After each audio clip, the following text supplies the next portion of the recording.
Both Republicans and Democrats are coming together in support of something called the Equal Act, new legislation that aims to eliminate the sentencing disparity between crack and powder cocaine.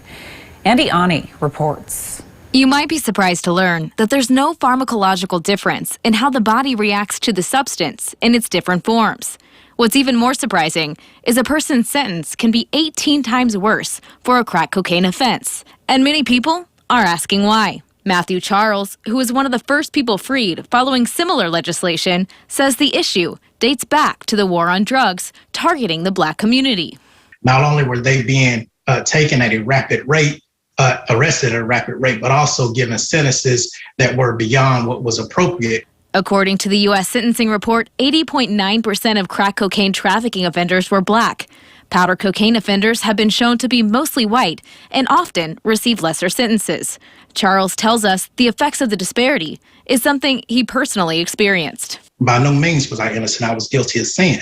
But at the same token, I received in excess of 20 years just based off the fact that I sold crack cocaine as opposed to powder cocaine. While earlier efforts to bring the 100-to-1 disparity down to 18-to-1 were successful, others feel more change is necessary. It's now time to take the second step. And, that means completely, fully, and finally eliminating this, egregious disparity from the law altogether. Anybody that even believes that you do the crime and you do the time mantra will also agree that a person should be able to do the appropriate time. North Dakota Congressman Kelly Armstrong supports the bill and says it just makes sense. The vast majority of people who are charged under these crimes are between the age of 18 to 25.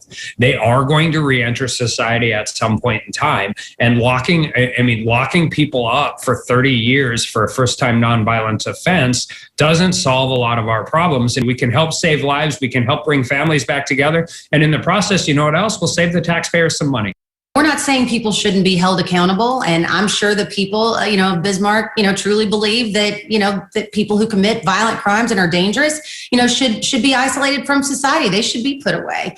But people who are sick, people struggling with addiction or mental illness, we should get them treatment. We shouldn't just throw them behind bars, so that they become better criminals rather than better citizens. Harris also says these are our friends and family members, and that ultimately their goal is to help them get on with their lives. Reporting for KX News, I'm Andy Ani.